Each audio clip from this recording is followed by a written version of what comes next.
Hello everyone. এই ভিডিওতে আমরা দেখব যে আমরা কিভাবে কম্পিটিটিভ প্রোগ্রামিং এর জন্য ইনপুট এবং আউটপুট ফাইল ক্রিয়েট করতে পারি VS কোডে।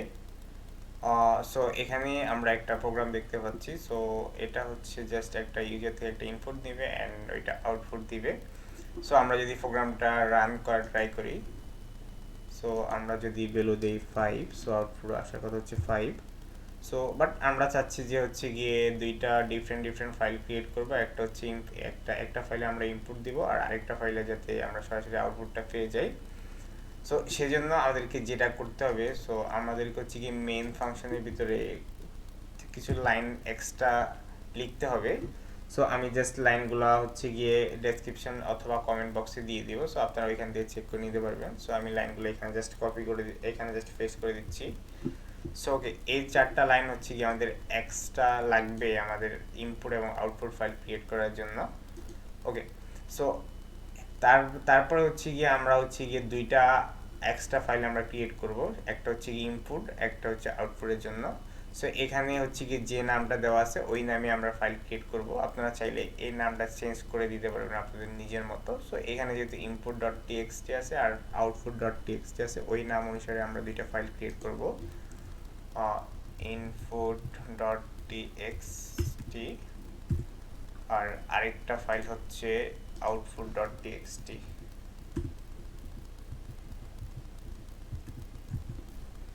ওকে, সো আমাদের দুইটা ফাইল ক্রিয়েট করা শেষ। সো আমরা চাচ্ছি যে ইনপুট ফাইলটা যাতে বামে থাকে, সো স্প্লিট লেফট দিয়ে দিচ্ছি।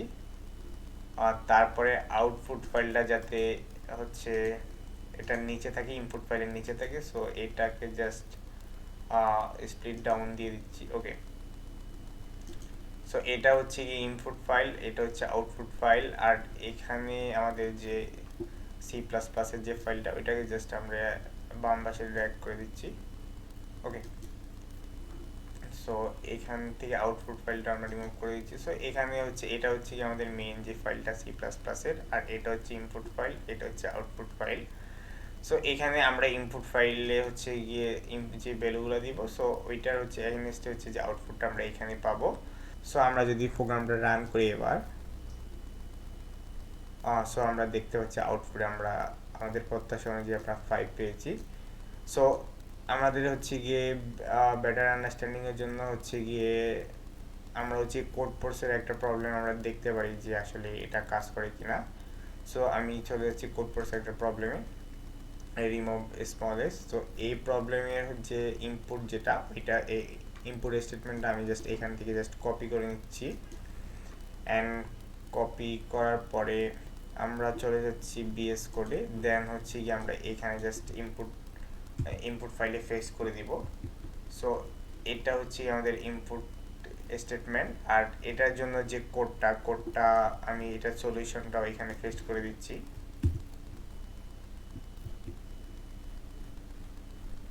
ওকে, সো এটা হচ্ছে সলিউশন। সো আমি যদি এবার কোডটা রান করি, সো দেখি আউটপুট কি আসে। সো আউটপুট দেখি মিলে কিনা। সো এখানে তারা যে আউটপুট চাচ্ছে, সো আমার যেহেতু সলিউশনটা কারেক্ট আছে, সো একজ্যাক্ট সেম আউটপুটটা আমরা পাচ্ছি। আমি আশা করি যে এই ভিডিওটা আপনাদের হেল্প করবে, বিশেষ করে কম্পিটিটিভ প্রোগ্রামিংয়ের সময় হচ্ছে কি আপনারা জাস্ট ইনপুট স্টেটমেন্ট ডিরেক্টলি এখানে পেস্ট করে সরাসরি টেস্ট কেসের আউটপুটগুলো জানতে পারবেন। সো ধন্যবাদ সবাইকে।